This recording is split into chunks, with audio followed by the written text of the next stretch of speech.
اللهم صل على سيدنا محمد عبدك ورسولك النبي الأمي وعلى آله وصحبه وبارك وسلم. اللهم أنت لها ولو عزمت فرجها بفضلي. بسم الله الرحمن الرحيم. السلام عليكم ورحمة الله تعالى وبركاته. أعوذ بالله من الشيطان الرجيم. بسم الله الرحمن الرحيم. لا إله إلا الله. Tiada Tuhan yang disembah dengan sebenarnya melainkan Allah. Muhammadur Rasulullah. Muhammad itu pesuruhnya Allah. Fi kulli lamhatin wa nafasin adada ma wasi'ahu ilmullah. Dalam tiap-tiap kerlipan mata dan nafas yang keluar masuk, berbilang-bilanglah ilmu Allah. Hasbunallahu wa ni'mal wakil. Memadalah Allah bagi kami Tuhan sebagai wakil. Ni'mal maula, sebaik-baik pelindung. Wa ni'man nasir, dan sebaik-baik yang memberi pertolongan. Ya muallima Ibrahim, mal hikmata 'allimni. Wahai Tuhan yang mengalimkan Nabi Ibrahim dengan hikmah, maka alimkan kami. Allahumma salli ala Sayyidina wa Maulana Muhammad wa ala alihi wa sahbihi wa barik wa sallim. Ilahi anta maqsudi wa ridhaka matlubi. A'tini mahabbataka wa ma'rifatak. Ra dulu. Wa ma'rifatak. Tuhanku, kepadamu maksud pengajianku, dan hanya keredaanmu yang aku tuntut. Tuhanku, kepadamu tujuan kehidupanku, dan hanya keredaanmu yang aku tuntut. Tuhanku, kepadamu maksud dan tujuanku, dan hanya keredaanmu yang aku tuntut. Karuniakanlah kepadaku kasih kepadamu dan mengenali dirimu. Bismillahirrahmanirrahim. Wa idza azamta fatawakkal 'ala Allah. Wa idza azamta fatawakkal 'ala Allah. Wa idza azamta fatawakkal 'ala Allah. Shadaqallahul 'aliyyul 'azim. Alhamdulillah, bermula puji dan syukur bagi Allah Subhanahu wa taala, Tuhan yang telah memilih oleh Dia kepada kita untuk berhimpun dalam satu majlis ilmu yang mudah-mudahan dengan kepahaman yang dicampakkan oleh Allah Taala, maka terbitlah pada hati kita untuk menghidupkan yang dikatakan majlis Maulidin Nabi sallallahu alaihi wasallam, yang tak dapat tidak perkara ini perlu dilakukan di rumah masing-masing. Yang kerana insya-Allah pada malam ini kita akan masuk pula kepada bab dan juga fasal yang membicarakan kelebihan dilakukan majlis Maulidin Nabi di rumah, di tempat-tempat kediaman dan sebagainya, Mudah-mudahan kita meyakini akan kelebihan yang telah dicampakkan oleh Allah Subhanahu wa taala. Jadi kita bersambung daripada muka surat yang mana? Ya. 6. Baru muka surat 6. Ya ke? Betul? Hangpa tak ingat dah? Pertama kali? Betul Betul tak? Baik. Kata Syamsuddin ke? Baik. Bismillahirrahmanirrahim. Qala al-musannif rahimallahu ta'ala wa nafa'na bi barakati ulumihi fid dharaini amin ya rabbal alamin. Telah berkata musannif, tuan pengarang kitab ini yang bernama Syekh Haji Abu Bakar bin Haji Hasan daripada Muar Johor, dalam kitab yang bernama Mustika Ajaib, pada membicarakan hukum dan kelebihan membaca Maulidin Nabi sallallahu alaihi wasallam. Yang hamba nak meraihkan kepada tuan-tuan serta muslimat yang alim, yang belum lagi ataupun yang baru pertama sekali bersama dengan hamba bagi membaca kitab ini, yang tak dapat tidak, kenapa hamba terpanggil untuk baca sebuah risalah yang begitu kecil? Kerana untuk menjawab satu jawapan, di mana kebanyakan daripada kita bila mana mengamalkan sesuatu ketaatan, kadang-kadang dilakukan ketaatan itu dalam keadaan kejahilan. Itu saja kunci dia yang memecahkan kepada segala huraian.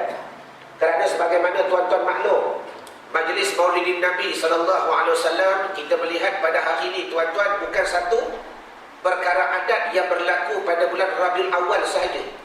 Bahkan kita boleh lihat dengan mata kepala, kadang-kadang hampir tiap-tiap bulan dilakukan Majlis Maulidin Nabi. Hamba sendiri tuan-tuan baru balik daripada Muar Johor. Hari Jumaat hari itu kami dijemput ke bulan Anwarul Madan untuk berqasidah dan mengaku maaf menghidupkan Majlis Maulidin Nabi di Muar Johor. Walaupun dah masuk pada bulan Jamadil Awal, mereka ataupun masyarakat masih lagi menghidupkan majlis-majlis begini.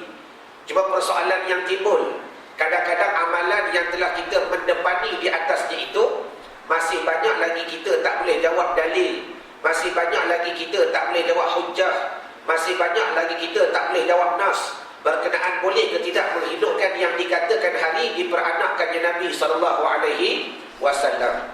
Jadi insyaAllah pada hari ini tuan-tuan, kita masuk kepada sebuah syair. Kalau orang tanya kepada kita, kenapa perlu kita memuliakan hari Nabi beranak? Jadi di antara jawabannya, Bismillahirrahmanirrahim, telah berkata musannif, tuan pengarang kitab ini, dengan katanya, dan kata Syamsuddin Muhammad bin Naus Wabarik, dan kata Syamsuddin Muhammad bin Naus, dia kata apa? Idza kana hadza kafiran ja'a zabbu wa tabbat yadahu fil jahimi mukhalladan hatta annahu fi yawm ithnaini daiman yukhaffafu anhu li sururi bi Ahmad famazunnu bil abdil ladzi kana umruh bi Ahmad masruran wa mata wahidan.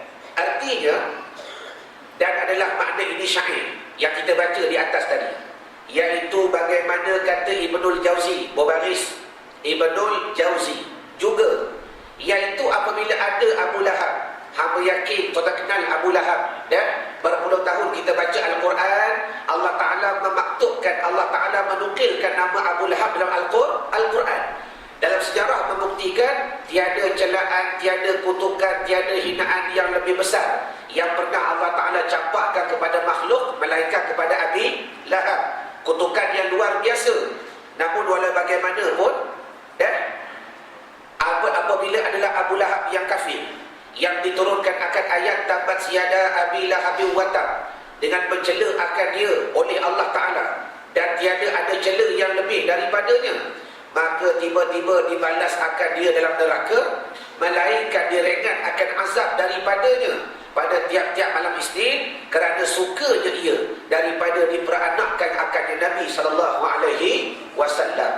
Dalam sejarah yang lepas telah menceritakan Abi Lahab ni tuan-tuan, walaupun tengah kena azab, tetapi bila masuk saja waktu maghrib hari Isnin, dihentikan daripada azab, terpancarlah daripada dua jarinya akan air, lalu Abi Lahab menghisap akan dia. Dan ditanya kepada Abi Lahab yang telah dimimpi oleh kaum kerabahnya, ya Abi Lahab, kenapa aku tengok pada tiap-tiap malam Isnin kamu hisap jari kamu? Kerana Kata Abi Lahab kata, dengan jari inilah aku pernah membebaskan Suwaibah. Sejarah ni tuan-tuan dah maklum siapa Suwaibah, ibu susu Nabi. Cuma tuan-tuan tak tahu sejarah yang di belakang. Macam mana Suwaibah boleh menyusu Nabi, sedangkan Suwaibah ni hamba abdi. Bila hamba abdi ni boleh keluar rumah suka-suka hati ke? Tak.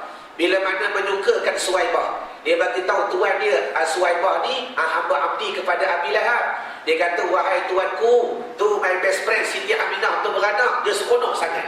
Tak kala menceritakan kegembiraan kepada Abi Lahab, dia ringkaskan cerita, maka berkata Abu Lahab, kalau kamu seronok sangat ya Suwaibah, dia tunjuk begini, maka aku membebaskan kamu. Allahumma salli ala Muhammad. Tak kala bebaslah Suwaibah, berlari-lari anak ia ke atas rumahnya Nabi SAW dan menyusukan ia akan baginda Nabi SAW.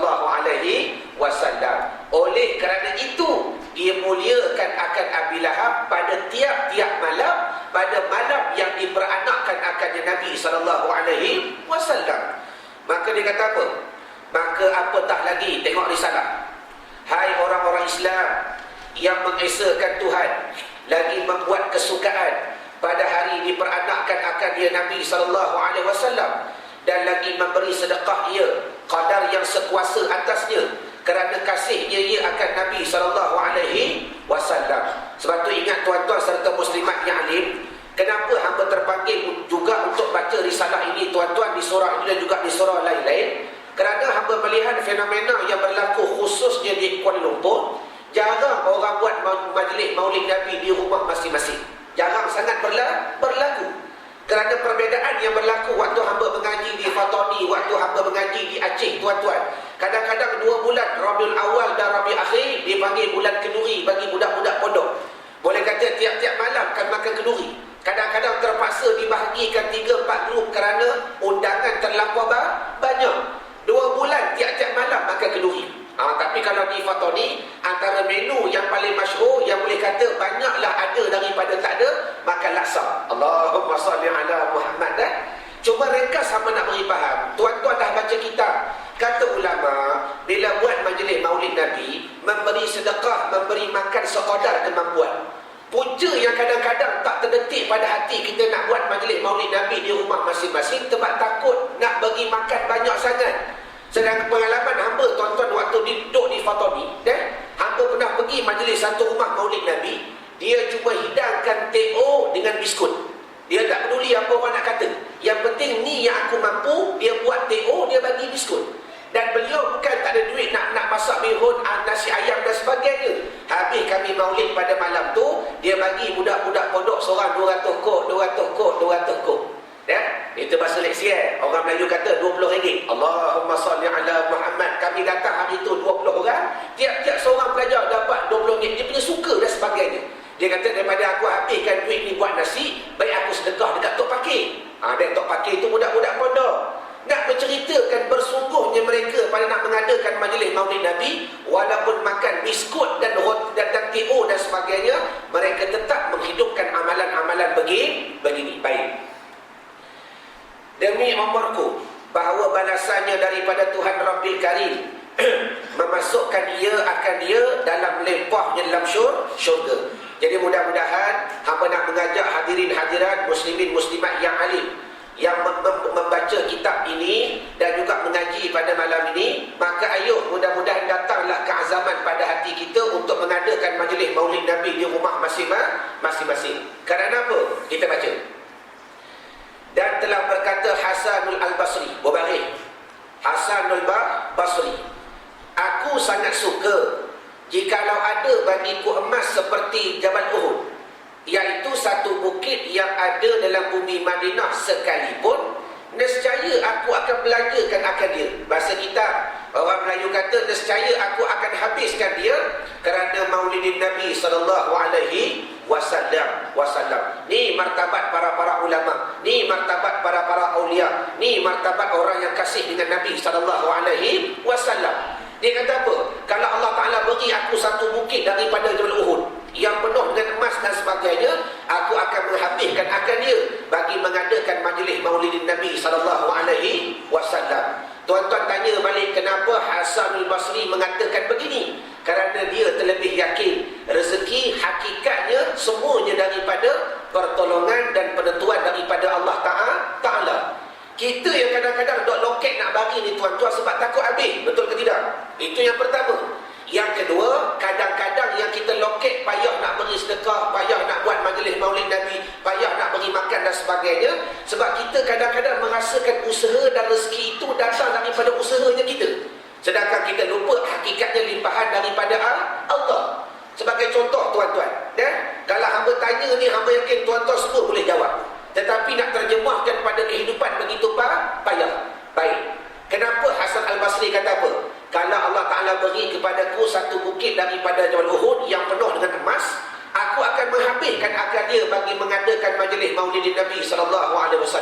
Hamba nak tanya tuan-tuan yang alim, kalau hari ini Allah Ta'ala boleh bagi satu bukit, besok minggu depan Tuhan boleh bagi 2 bukit dah? Boleh dah?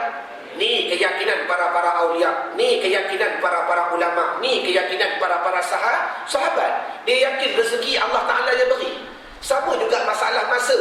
Maaf hamba nak sebut, kenapa kadang-kadang tak terdetik pada hati kita nak mengadakan majlis maulidin Nabi di rumah masing-masing. Antara alasan yang paling masyhur, Allah Ustaz, kadang-kadang tak ada masa lah. Saya ni kontraktor kelas A contoh. Kalau dia buka dia punya apa tu? Dia punya, bukan jadual tu panggil apa? Yang buku hitam tu? Diary. Kalau buka diary Ustaz, ni sampai 2016 besok saya sibuk projek tu, projek dan sebagainya. Baik, hamba nak tanya tuan-tuan yang ahli, punca yang kadang-kadang kita merasa tak ada kesempatan untuk mengadakan majlis maulidin Nabi sebab kita bergantungkan masa dengan dirinya kita. Walhal kita lupa masa itu ditadbir oleh Allah Subhanahu Wa Taala. Betul ke tidak? Mana dalil? Baca sirah. Bila Nabi SAW rukuk, tak kala seorang sahabat Abu Bakar ke yang lambat nak sembahyang serta dengan Nabi tu? Abu Bakar ke Umar? Siapa ingat? Umar ke Abu Bakar? Biar salah tak sebut daripada salah sebut. Allahumma salli ala Muhammad. Hamba tak malu tak tahu kata tahu. Tapi sejarah tu kita yakin. Bila seorang sahabat Nabi dia lambat, Allah tak dan dah aku bersemayang bersama dengan Nabi ni, tak dan dah aku nak sempat rakaat pertama dengan Nabi SAW. Maka berlari-lari anak, tuan-tuan tahu sejarah dah. Maka tiba-tiba Nabi rokok. Dan bila mana sahabat ni sampai, sempat dia rokok bersama dengan Nabi SAW. Yang sebelum daripada itu, semayang sebelumnya kalau ketika iktidal baca Allahu Akbar. Maka bila berlaku tragedi tadi, maka wahai Jibril turun, khabar bisik kepada Muhammad, ya Muhammad, mukhabar kepada sahabat tadi, aku dengar dia puji aku. Maka bertukarlah sejarah, bertukarlah peturan, sami Allahu liman hamidah, Allah Ta'ala mendengar bagi mereka yang memujinya. Sejarah ni tuan-tuan tahu, tapi hamba mengaji dahulu daripada ulama-ulama mensyarahkan akan dia. Bagaimana mungkin seorang sahabat tadi boleh sembahyang bersama dengan Nabi dan sebagainya ketika Nabi rokok? Jawapannya, ketika itu telah diberhentikan akan dia masa oleh Allah Subhanahu Wa Taala. Nabi rokok tu lama, cuma masa tu Allah Ta'ala hentikan. Allah macam tuan-tuan tengok TV lah, tengah-tengah kita berjalan, hamba kata apa? Stop. Contoh. Maka semua pura-pura berhenti. Hamba pun berjalan di antara tuan-tuan. Contoh. Maka begitu juga kalau dunia boleh berlaku, akhirat Tuhan boleh buat tak?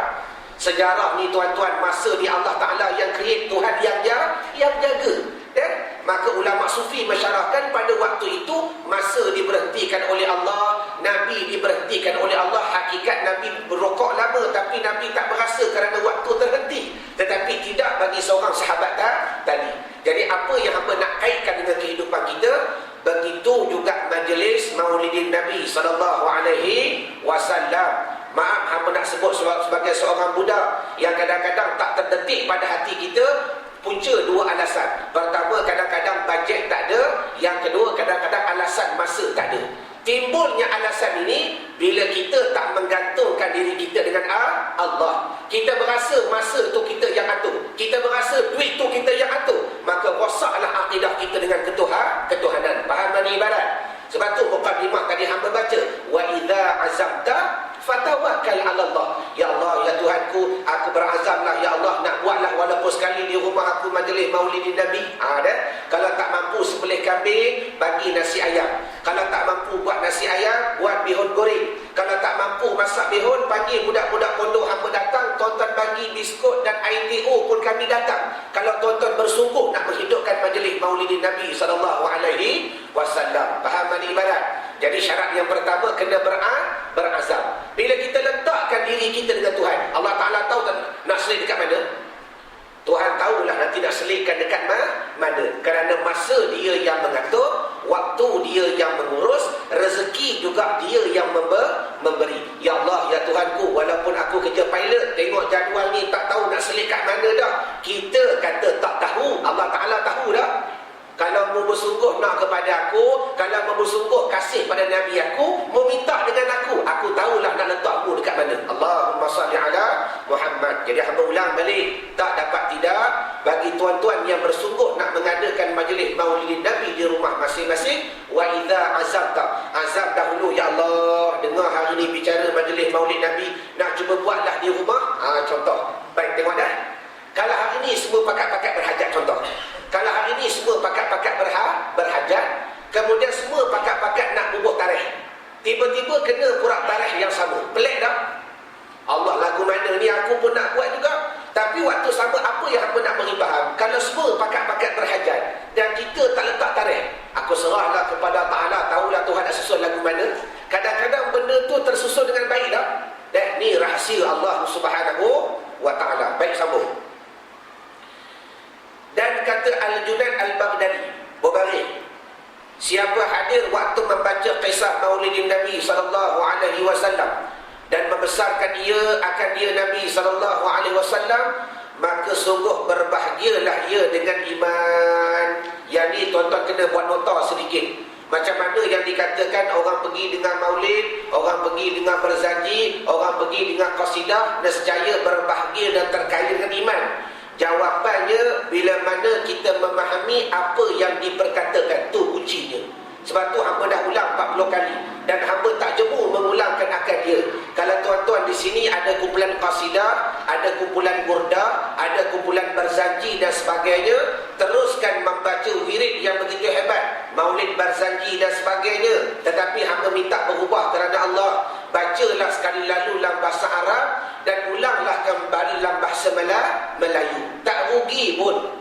Kerana apa? Jangan kata yang mendengar, yang dah baca maulid berzanji 30 tahun pun hamba yakin sampai sekarang tak faham mana. Betul ke tak? Betul ke tak? Yang baca pun tak faham mana. Mana mungkin yang baca pun tak faham, nak menarik orang yang mendengar untuk faham. Jadi bila kita pergi majlis maulid, bila pergi majlis burdah, bila pergi majlis qasidah, bila tak faham, iman makin bertambah tak? Bertambah tak? Dah. Yang bertambah apa dia? Imam. Dah? Kebiasaan dia habis duit dah. Dah. Bila pergi majlis maulid, ada jual tudung, ada jual jubah, ada jual kismis, ada jual madu, pakat-pakat nak beli. Yang habisnya ada, yang bertambahnya tidak. Allahumma salli ala Muhammad. Habis. Sambung. Kata Ma'ruf Al-Qarfi, berbaring, siapa mensediakan kerana membaca kisah maulidin Nabi SAW akan makanan. Ulama tak khusus makanan apa dia. Dan sekurang-kurang makanan pun yang sekadar kemampuan kita pun comel dah. Sebab tu bila kait masalah makanan, hamba nak kongsi satu makanan yang kadang-kadang kebanyakan kita meninggalkan waktu mengadakan majlis walimatul urus. Walimatul urus. Kerana baginda Nabi SAW, dan daripada riwayah yang sempat hamba baca dan hamba sahihkan dengan adik hamba yang duduk di Syria dan sebagainya, dia cerita waktu di Syria dahulu, bila buat majlis walimah, kebiasaan makanan yang paling masyhur yang dihidangkan dulu, pertama kacang, yang kedua ais krim.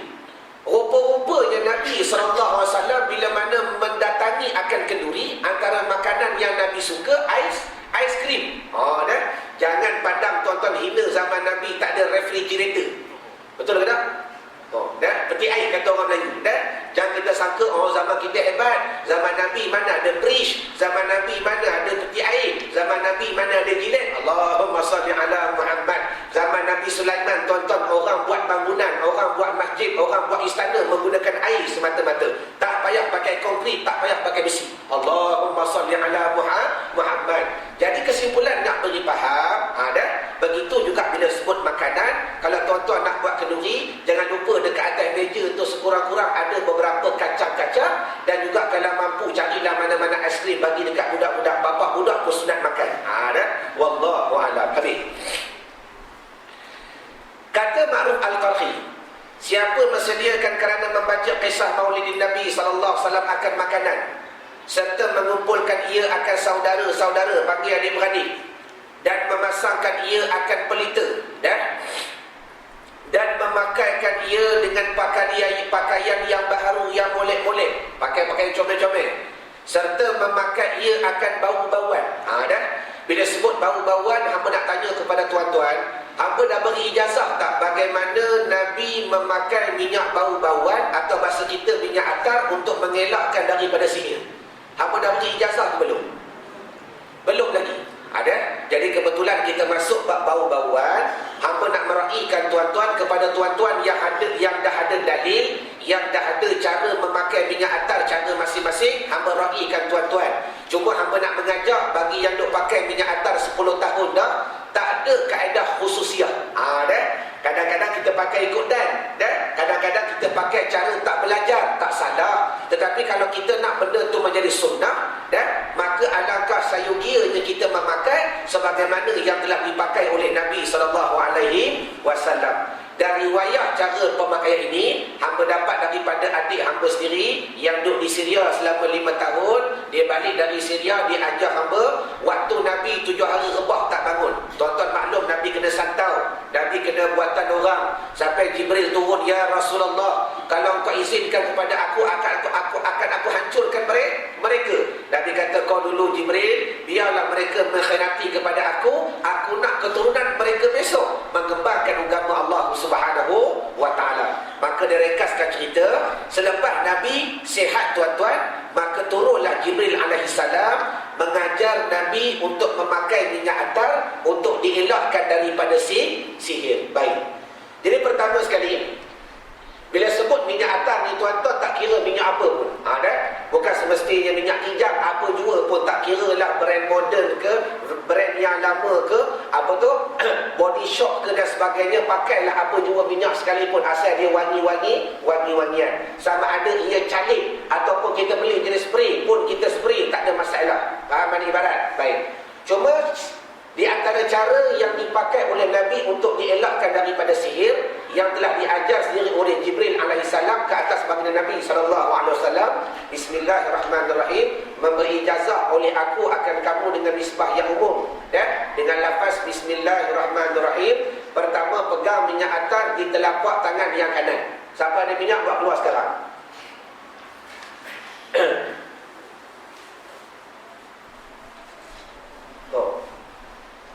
Ada minyak, tak apa dah, baik.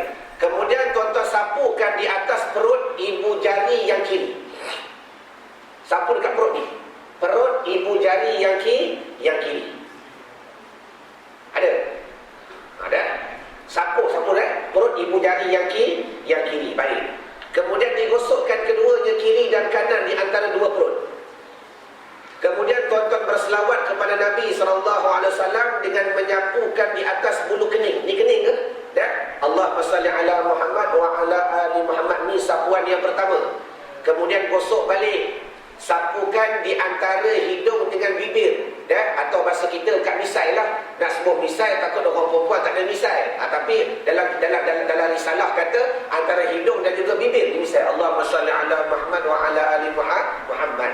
Dan gosok kali yang ketiga, kemudian sapu di belakang telinga dan dilurutkan sehingga bawah badan. Dan kita niatkan mudah-mudahan aku memakai sebagaimana cara memakainya Nabi dan pelihara diriku daripada santau dan gangguan perkara-perkara yang tidak diingini. Fahaman ibarat? Wallahu a'lam. Nak ulang balik ke? Ulang kali kedua kena bayar. Dia bercerita sekali je. Allahumma salli ala Muhammad. Bismillahirrahmanirrahim. Aku beri ijazah akan aku kepada kamu dengan ijazah yang umum. Pertama sekali pegang minyak wangi, apa sayugia minyak dan sebagainya, maka dihantarkan ataupun disapukan di ibu perut jari, perut ibu jari yang kiri. Baik, sapu dekat sini, kemudian gosok kedua perut. Setelah gosok, kemudian disapukan di atas bulu kening. Allah sambil berselawat kepada Nabi, Allahumma salli ala Muhammad wa ala ali Muhammad. Kemudian gosok balik kali yang kedua, sapu di misai, Allahumma salli ala Muhammad wa ala ali Muhammad.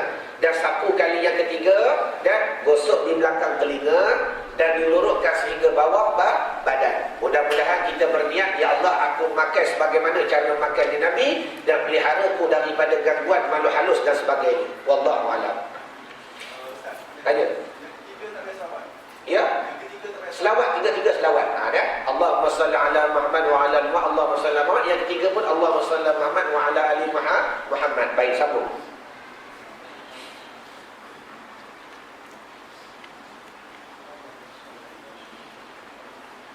Dan memakainya dengan pakaian yang baru, yang molek-molek, serta memakai ia akan bau-bauan. Kerana apa?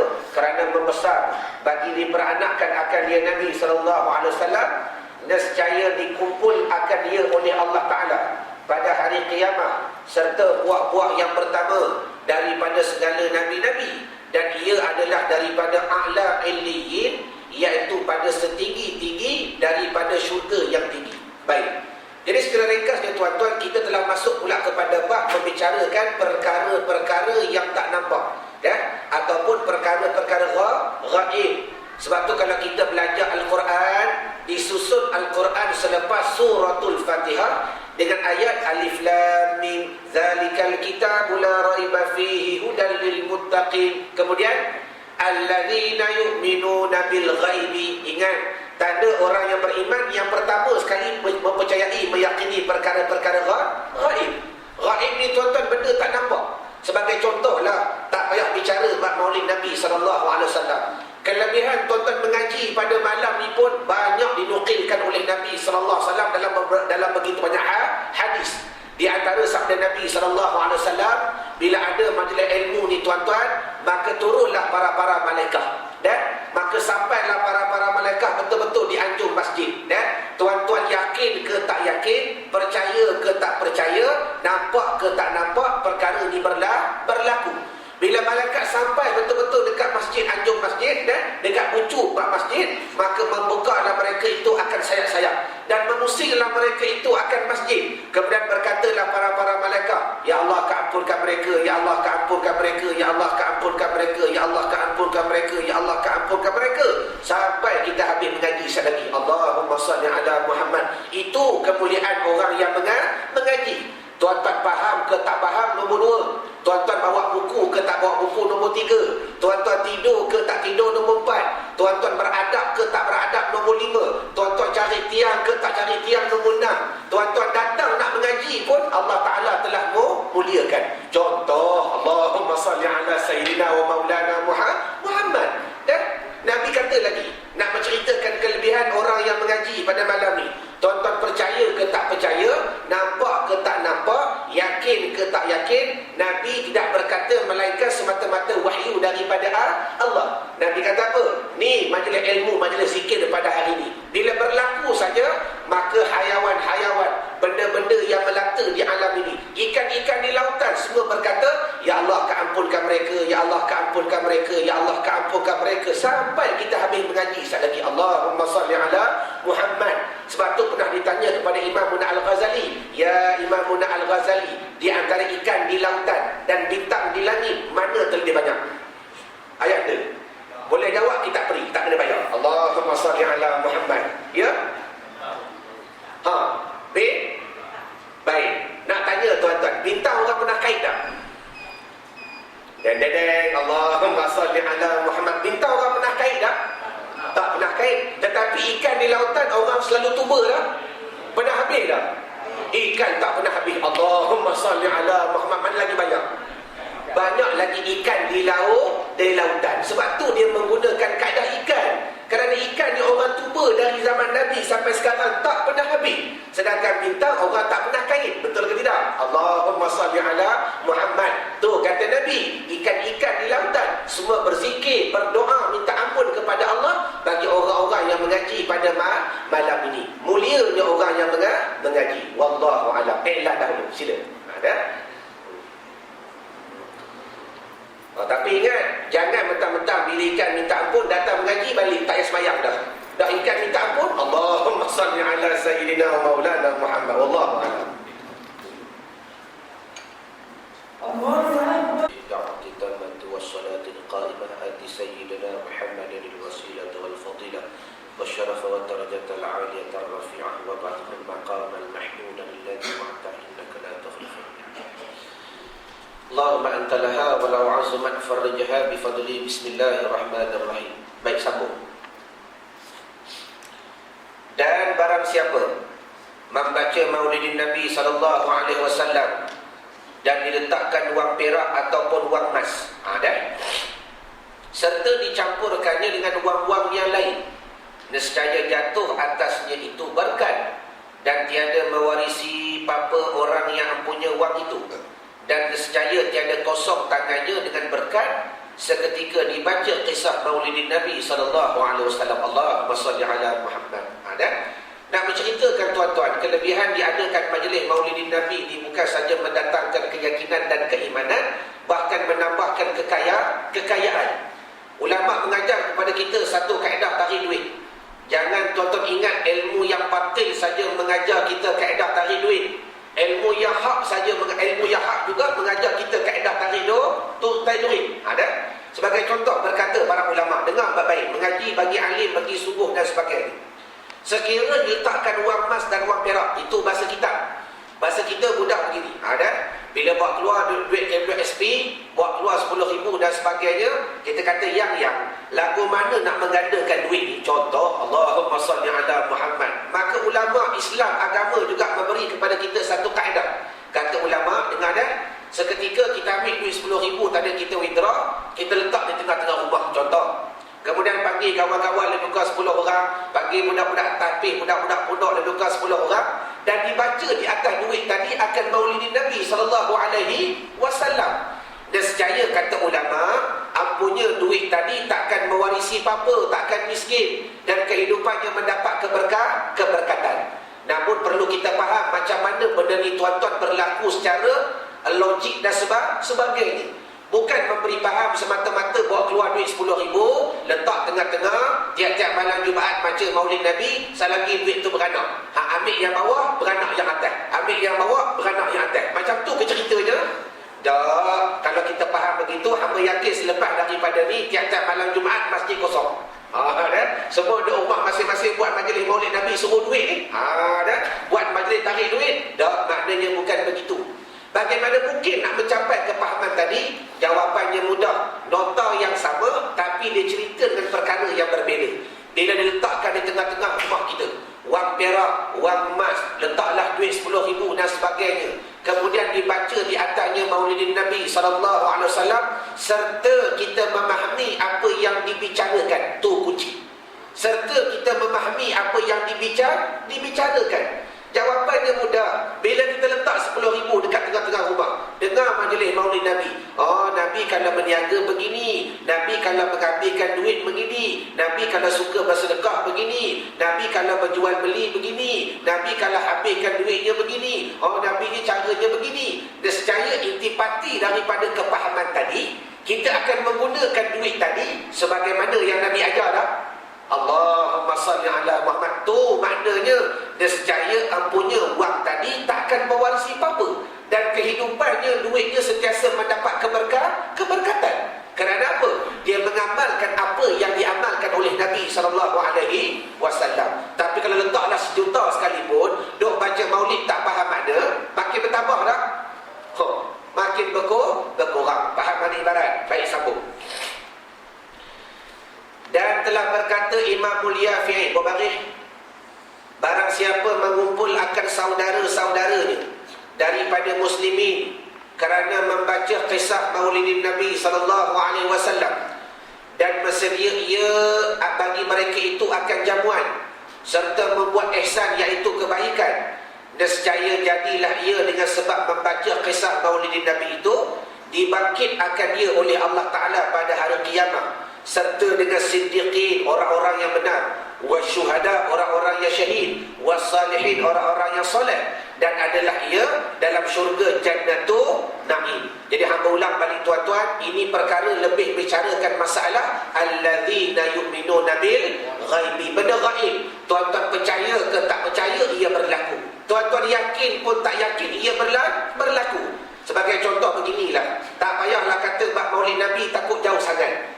Masalah roh ataupun arwah kembali ke atas rumah masing-masing.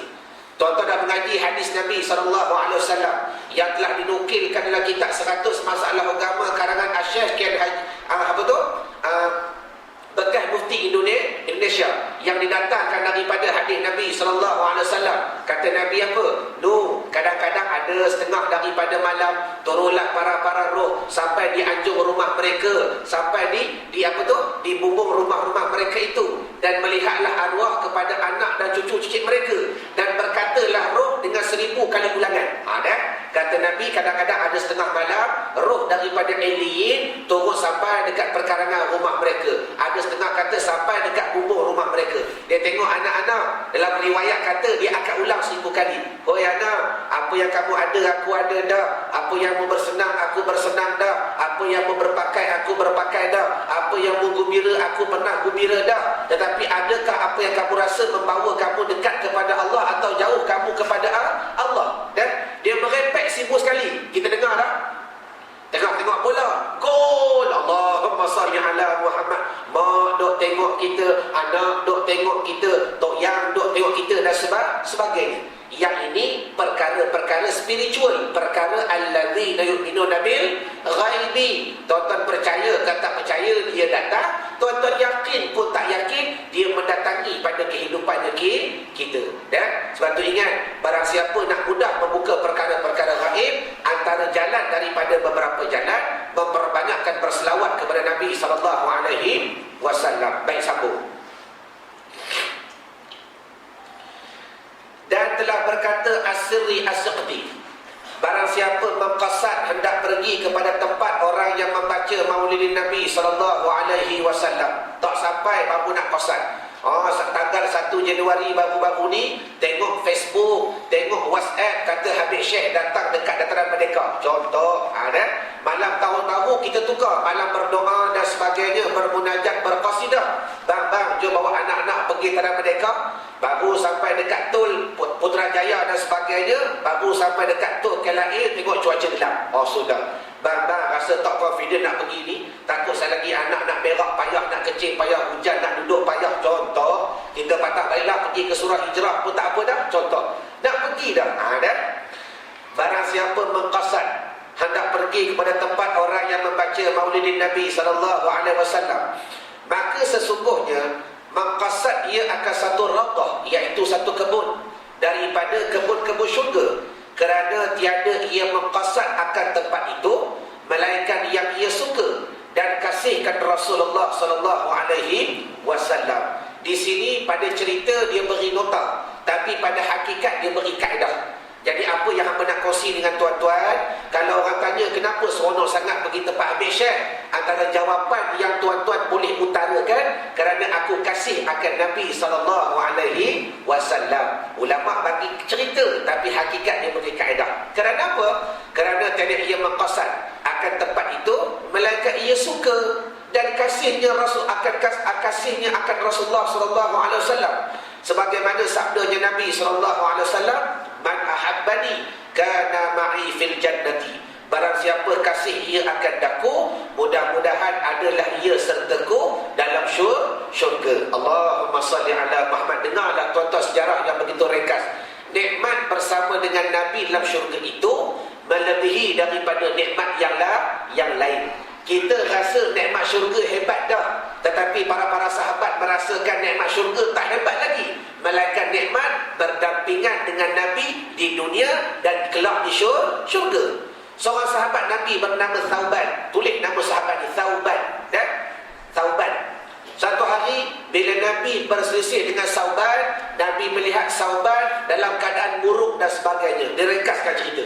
Maka Nabi tanya, ya Thauban, aku tengok kenapa hari ni murung sangat. Maka berkata Sauban, "Ya Rasulullah, dan aku tengah gelisah budak gulana ni." Kerana apa? Tanya Nabi. "Sebab semalam aku sedang bermain bersama isteri dan anakku, duduk bergurau senda dan sebagainya, dan pada waktu itu aku lupa akan engkau." Kerana Sauban di setiap waktu, setiap masa tak pernah lupa kepada Nabi. Cuma pada waktu berseronok, sedangkan beliau bukan buat benda haram pun, berseronok bersama Nabi, bersama anak isteri dan sebagainya, maka pada ketika itu sedang aku bergembira, aku lupa akan engkau ya Rasulullah. Dan aku terlalu khawatir disebabkan kelupaan yang sedikit tadi, kalau aku mati besok, aku akan dimasukkan syurga yang kedua, yang walaupun aku yakin syurga ni satu nikmat yang luar biasa, tak pernah terlihat oleh mata kepala, tak pernah terlintas oleh akal fikiran, tak pernah terbau oleh panca indera, tak pernah terdengar oleh telinga, satu nikmat yang luar biasa. Tetapi bila mana aku berjauhan daripadamu, nikmat syurga tetap tak memberi apa-apa erti kepadaku. Allahumma salli ala Muhammad. Tu man ahabbani kana ma'i fil jannati. Barang siapa kasih ia akan daku, mudah-mudahan berserta ia bersamaku dalam syurga. Dah tak payah persoal ustaz, ni besok berapa bilion, berapa juta manusia akan bersama dengan Nabi. Kita cakap baik akal, tapi Allah Ta'ala tahu nak mengatur macam mana. Betul ke tidak?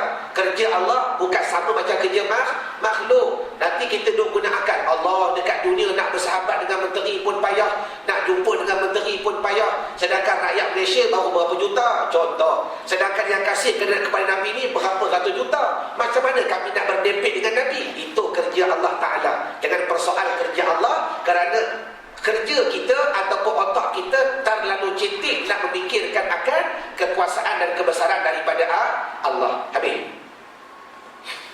Baik, satu.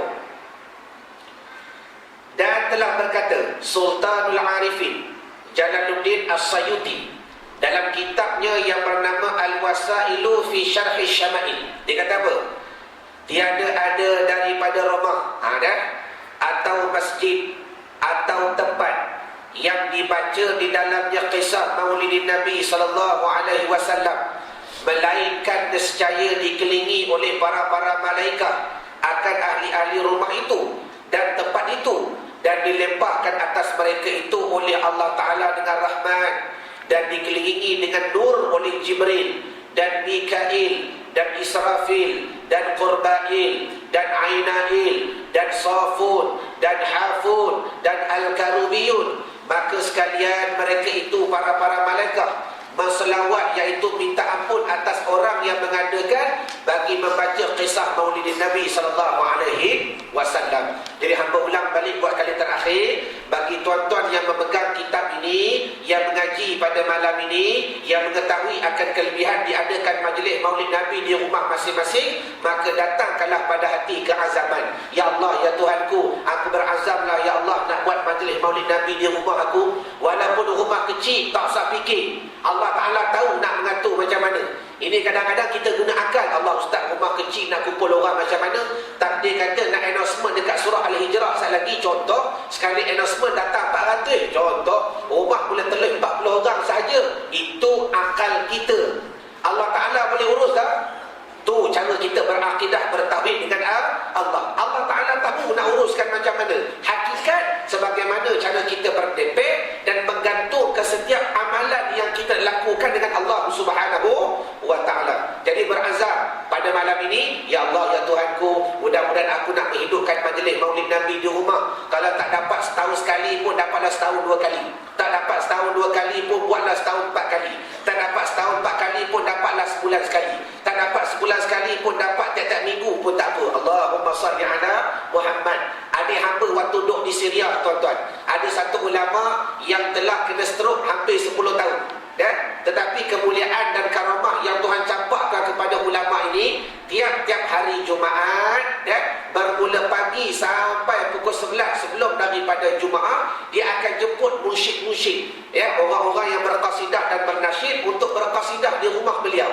Dan khadam kepada Tuan Syekh tadi ni akan duduk di luar rumah. Siapa yang lalu sedepan rumah, dia akan minta berhenti, masuk sekejap, minum walaupun setumpuk syair dan sebagainya, maka teruskan perjalanan. Dengar qasidah sekejap, salam dengan guru sekejap, dan mudah-mudahan mendapat keberkatan. Amalan ni tuan-tuan hampir 10 tahun dah. Allahumma salli ala Muhammad. Dan kerana apa? Dia mengetahui kelebihan diadakan majlis, dibaca kisah Nabi di rumah dan sebagainya. Baik.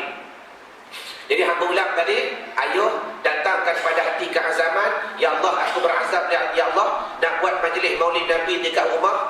Dan rezeki tak ada, itu urusan kamu. Masa tak ada, itu urusan engkau.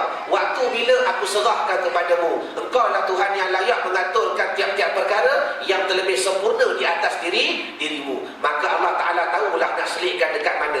Maka tak ada alasan lagi. Tuan-tuan pilot ke, tuan-tuan kontraktor ke, tuan-tuan pekerja ke, tuan-tuan tak kerja ke, Allah Ta'ala tahu nak letak di mana. Mudah-mudahan dengan keyakinan yang Tuhan campakkan kepada kita, katakanlah rumah yang dihidupkan majlis maulid Nabi, maka dihimpunkan para malaikat daripada Jibril dan Mikail dan Israfil dan Qurbail dan Ainail dan Safun dan Hafun dan Al-Karubiyun. Mudah-mudahan mereka sentiasa mendapat pengampunan daripada Allah Subhanahu wa ta'ala. Wallahu a'lam. Kita bersambung daripada muka surat yang ke-9. Diceritakan bahawa adalah dalam masa Raja Amirul Mukminin Harun Ar-Rasyid. Wallahu a'lam. Tanda di situ bubur tarikh. InsyaAllah pada kuliah yang akan datang kita boleh khatam dah. Sebab yang belakang ni lebih pada cerita semata-mata. Jadi bagi tuan-tuan yang nak buat kenduri untuk mengkhatamkan kitab Mustika Ajaib pada kuliah kita yang akan datang, boleh berhubung kepada AJK, Ahli Jawatan Kuasa Masjid Hidayah Kota Warisan. Wallahu a'lam. Soalan tak faham tanya, tak tanya faham.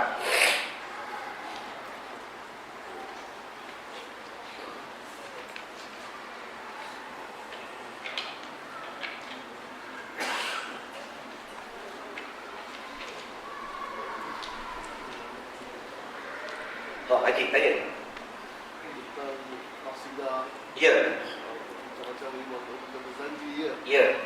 Ada juga yang disebut ni zaman Rasulullah tak ada ke? Baik. Kata yang kita buat tu macam waktu tu tidak. Okey. Jadi kita tak mau pertahankan macam mana. Sebelum hamba nak jawab dengan dalil, dan hamba nak jawab dengan akal dahulu. Kerana dua benda ni tak boleh bercerai, betul ke tidak? Kalau kita belajar akidah, kenapa ulama susun ada dalil akli, ada dalil nakli? Sebab dua ni tak boleh berpisah. Yang paling dekat akal dahulu. Oh, alam ni besar lah, mesti ada yang mengadakan dia, betul ke tak? Baru dicampurkan dalil nakal.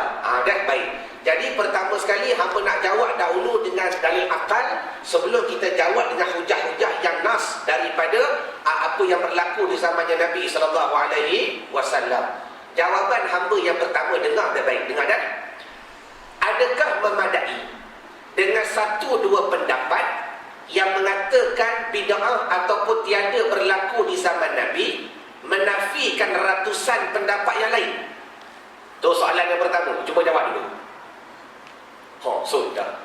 Maknanya contoh begini, banyak orang kata boleh, banyak tutup guru ulama kata berlaku di zaman Nabi benda sunat. Tiba-tiba adakah disebabkan seorang atau dua ustaz? Nak panggil dua ekor sekali lagi, tak ada adab pula. Biar kita beradab sikit. Biar mereka biadab, kita beradab. Adakah semata-mata dengan seorang dua ustaz yang mengatakan bid'ah tak ada di zaman Nabi, kenapa kita percaya kepada dua orang dan menafikan yang lain? Sedangkan dasar Islam terbina dengan ijma'. Betul ke tak? Tuan-tuan belajar usul fiqh, Quran, hadis, ijma', qiyas. Tak payah cerita masalah Quran, sebab lah ni tak ada individu yang sampai mustahil yang boleh syarah Quran secara direct. Pintu mustahil dah habis dah. Selepas kurun yang ketiga, Nabi kata salah tetap kurun, yang tu dah turun dah. Baik. Maka apa tak lagi hadis. Maka selepas daripada 3 kurun, Islam berkembang dengan 2 manhaj, iaitu ijma' dan juga qiyas. Apa ijma'? Maknanya bila datang satu masalah, maka para ulama akan berhimpun, betul? Dan ulama akan mengeluarkan pendapat masing-masing, hujah masing-masing, nilaian masing-masing, dan kemudian diundi. Contoh, bila 40 orang berhimpun, tengok dah, 30 kata haram, contoh. 10 kata makruh, contoh. Baik, maka sebelum hamba nak jawab, nak tanya dahulu. 30 kata haram, 10 kata makruh, contoh. Mana betul, mana salah? Cuba jawab dulu. Ya? Jawapannya dua-dua betul. Kaedah usul. Dua-dua betul. Kerana mereka berusaha untuk berijtihad. Dan faman ijtahada, barang siapa berijtihad, kalau betul dengan kehendak Allah dan Rasul, dia dapat 2 pahala. Tapi kalau dia berijtihad tetapi tak tepat dengan kehendak Allah dan Rasul, dia dapat 1 pahala. Kerana berusaha untuk berijtihad menghuraikan Quran dan hadis. Maka timbullah ijma', bermakna majoriti dan minoriti. Mana betul? Kita kata dua-dua betul. Cuma dalam mana dua-dua betul, siapa yang lebih betul? Ijma'. Dan sebab tu dasar perkembangan undang-undang Islam digunakan ijma' sebagai fasal yang ketiga. Maka ijma' lah terlebih kuat. Maka itulah yang apa nak kaitkan. Takkanlah banyak ulama' kata boleh, tiba-tiba dua orang kata tak boleh, 3 kan tak boleh. Takkan 3 boleh menafikan ratusan ribuan yang lain. Faham mana ibarat? Dan ini satu contoh bagaimana kita nak berhadapan dengan masalah khilafiyah. Hamba dah ulang dah kepada tuan-tuan yang kepada tuan-tuan banyak kali. Cuma hamba nak ulang kali yang seterusnya bagi tuan-tuan yang tak pernah dengar, maka jadikan sebagai satu sandaran. Sebab tu telefon akhir zaman ni beli canggih-canggih. Jangan beli Nokia 3210. Tu beli telefon Android. Buat satu grup, WhatsApp grup. Contoh, dalam tu kita buh 20 orang ustaz. Contoh kita buh. Datang satu masalah, maka kita forwardkan kepada sekali 20 orang ustaz. Dan bila mana 20 tu jawab, hamba nak tanya tuan-tuan, jawapan mereka sama tak?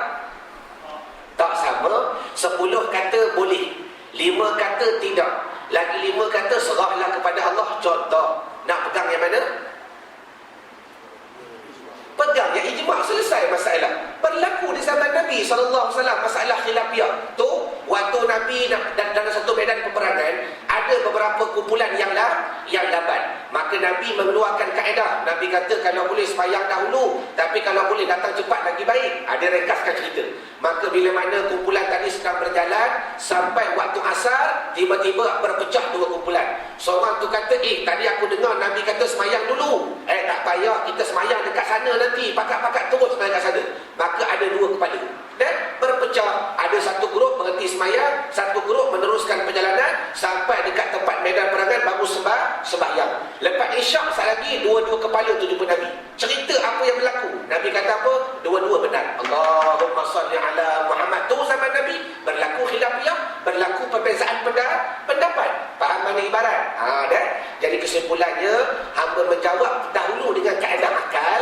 Takkanlah 2 orang yang kata tak boleh menafikan ratusan yang kata boleh. Itu dalil yang pertama. Dalil yang kedua, tuan-tuan beli buku biografi Rasulullah. Buku dia besar, warna kuning. Dia biografi Rasulullah. Dia bukan buku cerita. Dia lebih kepada nota-nota penting. Yang dikarang oleh Dr. As-Sayyid Muhammad Alwi Al-Maliki, yang telah diterjemahkan dalam bahasa Melayu oleh Ustaz Muhadi bin Muhammad Jol. Tu pensyarah Universiti Islam Antarabangsa. Beli buku ni. Kalau hamba tak salah, keluaran PTS ke? Ada? PTS ke Telaga Biru? Ya, PTS. Carilah, wallahualam. Biografi Rasulullah, dia tebal. Dia buku dia panjang macam ni, baik. Tuan-tuan buka selai demi selai. Hamba tak say bagi tahu buku surat mana. Sekali lagi tuan-tuan beli buku tu, terus buka buku surat tu, yang lain tak baca. Allahumma salli ala Muhammad. Tuan-tuan cari selai demi selai. Tuan-tuan akan jumpa dekat-dekat nak penghujung belakang-belakang sedikit. Di sebelah buku surat yang balik kiri, tengok balik bawah. Dalam kehidupan Nabi SAW, dalam kehidupan peribadi Nabi ada 4 orang mursyid peribadi. Mursyid itu bahasa Jawa. Orang Melayu kata orang yang suka berqasidah, orang yang suka bersyair, orang yang suka bergurindam. Dia tulis dalam tu apakah tugas mereka ini bila Nabi bermusafir, bila Nabi berdagang, bila Nabi berjalan jauh, bila Nabi mengembara dan sebagainya. Tak dapat tidak seorang atau 2 orang akan bersama dengan Nabi untuk berqasidah, membaca syair-syair, membaca gurindam-gurindam. Zaman ni benda ni berlaku di zaman kita tak? Ada. Mana dalil? Tengok tuan-tuan hari Jumaat hari tu balik kampung. Lepas masuk kereta, lepas start kereta, buat apa tu imam? Buka radio. Ya Hanana, Ya Hanana, Allahumma salli ala Muhammad. Dah tu sampai dekat Kedah duk ulang-ulang Ya Hanana, Ya Hanana. Dan zaman Nabi begitu juga berlaku. Selagi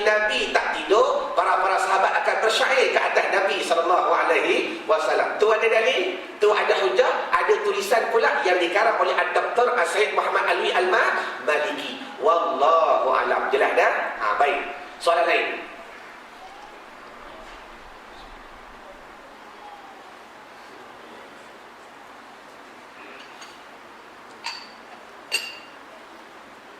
Tak ada soalan dah? Ke takut nak tanya? Allahumma salli ala Muhammad laula lim lakathur ala ruqi. Kalau tak tanya, ada? Baik. Jadi madai pertemuan kita pada malam ini, dah. Mudah-mudahan mana yang baik itu datang daripada Allah Subhanahu wa taala, dan mana yang tak baik itu dan kurang itu datang daripada kelemahan hamba sendiri. Wallahu a'lam. Bismillahirrahmanirrahim.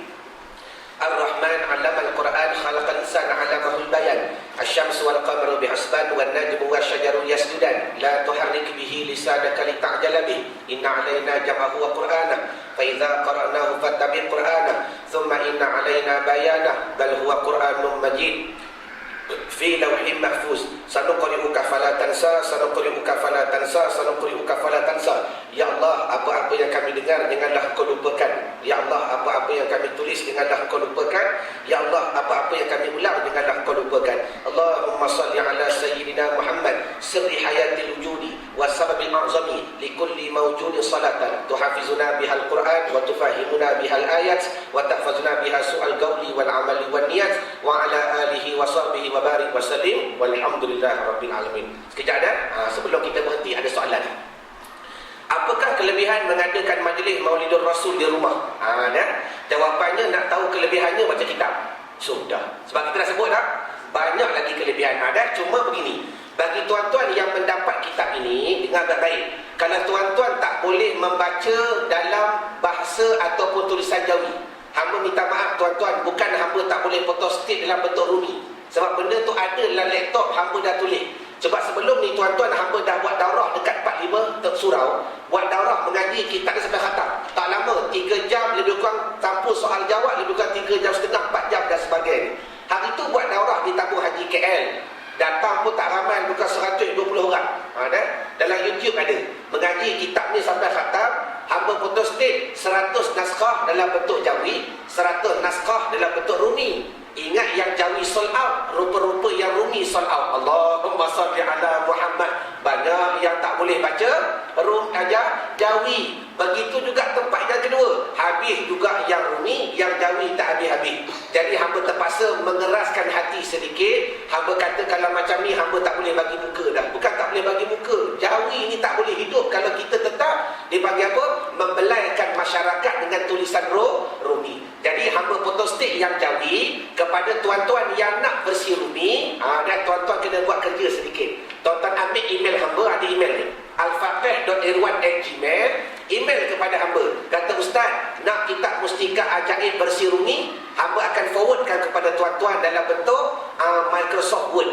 Dan tuan-tuan nanti print out sendirilah dan baca di rumah. Berkenaan soalan yang pertama, apakah kelebihan membaca Maulid Nabi di rumah? Itu soalan yang pertama. Soalan yang kedua, siapakah yang perlu dijemput? Jiran terdekat ke atau keluarga terdekat selain daripada anak yatim atau pelajar-pelajar pondok? Jawapannya tak ada masalah. Kalau kita mampu panggil adik-beradik, itu lebih baik. Kalau terasa takut nak panggil adik-beradik jauh, panggil keluarga yang terdekat. Cuma soalan yang ketiga ni bagus. Dia kata mana yang lebih afdal, di masjid atau di rumah? Hamba jawab, pada zaman sekarang ni afdal di rumah. Sebab apa? Hamba garanti dah, bila sebut di masjid, tiap tak tahun buat maulid dah. Kita garanti dah, mana-mana masjid buat maulid. Tapi jarang kita buat di rumah. Jawapannya, kalau dah di masjid kita buat pula di rumah. Jangan duk fikir masalah ustaz nak beri makan macam mana, takut panggil 40 orang datang 400 orang. Allahu Akbar. Mu tak yakin ke rezeki itu diatur oleh Allah Subhanahu wa taala? Tuhan tahu nak buat macam mana. Faham ni ibarat. Dan itu yang pertama. Jadi yang kedua sekali, kepada tuan-tuan yang ambil kitab ni seperti biasa, tak ada apa-apa bayaran yang hamba minta. Cuma kalau tuan-tuan nak infak bagi madrasah hamba, bagi pondok hamba Riyadhut Du'afa wal Masakin, terpulang kepada tuan-tuan. Kalau tuan-tuan rasa kitab ni nilainya 1,000, tuan-tuan bos 1,000. Tuan-tuan duit banyak, hamba mana tahu. Allahumma salli ala Muhammad. Kalau tuan-tuan rasa nilainya RM1, tuan-tuan bos RM1. Kalau tuan-tuan rasa nilainya sekupang, tuan-tuan bolehlah sekupang. Ni ujian bagi tuan-tuan. Wallahu a'lam. Hamba tak letakkan harga, terpulang kepada tuan-tuan nak beri berapa. Dan mudah-mudahan boleh tangguh-tangguh sedikit. hamba tak ada masalah lah, alhamdulillah pondok dah berjalan dengan comel dan sebagainya, tak berhajat lagi apa-apa bantuan kewangan, cuma sekadar nak beli van ni tuan-tuan, duit tak ada. Dah pondok hamba tak ada masalah, sebab kita bila buat pondok ni tuan-tuan tak pakai duit banyak, cuma nak beli van duit tak ada, terpulang pada tuan-tuan nak berapa. Dan akhir sekali ada sahabat hamba di luar tu tuan-tuan, dia buat wakaf kitab. Tuan-tuan buka Facebook beliau, program dia begitu hebat. Dia ni anak murid kepada Syekh Wan Masari. Kenal Syekh Wan Masari? Keturunan daripada Syekh Daud, Syekh Ismail Al-Fatani dan sebagainya. Dia karang kitab ni, dia buat kaedah wakaf, dan akan disalurkan kepada pondok-pondok dan sebagainya. Tuan-tuan nak beli buku ni pun bagus, kerana dalam buku ni ada amalan yang sering diamalkan oleh almarhum Tuan Guru Ni Abdul Aziz bin Nikmat. Nak kata dia Wahabi macam mana, tu selawat syifa sentiasa di lidah beliau. Allahumma salli ala Muhammad. Sebab tu ingat, baru-baru ni timbul kontroversi masalah tahlil. Dengar baik-baik hamba nak sebut. Hamba duk pergi balik tuan-tuan bertemu dengan beliau.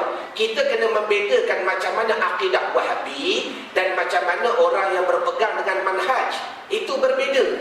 Orang pokok Wahabi ni dia tak berpegang amalan tu, dia marah orang yang beramal. Tu pokok Wahabi.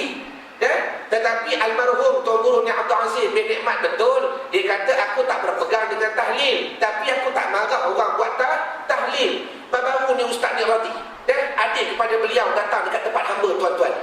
Kami minta buat tahlil, tak ada masalah, hamba nak cepat ni, cuma hamba tak berpegang dengan tahlil, tapi hamba kata teruskan buat. Allah Akbar. Ni cara mereka beradab. Dan sama juga majlis Maulid Nabi SAW. Ni nak kata Tok Guru Ni Aziz Wahabi anti Maulid dan sebagainya. Tuan-tuan yang kalau pergi ke Kelantan tuan-tuan, tengok di masjid-masjid bila sampai bulan majlis Maulid Nabi, penuh dengan program dah. Takkan bertahun Tok Guru Ni Aziz mentadbir, Tok Guru tak boleh buang benda-benda begini. Tu pergi masjid Pulau Melaka, subuh anak-anak murid dia baca kunut dah. Kau tak nak pergi? Allahumma salli ala Muhammad. Ni dekat masjid Pulau Melaka baca kunut, tak pernah tengok pula anak-anak murid dia buat tahiyat lagu ni. Allahumma salli ala Muhammad. Kena bedakan manhaj dan juga akidah Wahabiyah macam mana. Wallahu a'lam. Assalamualaikum warahmatullahi taala wabarakatuh.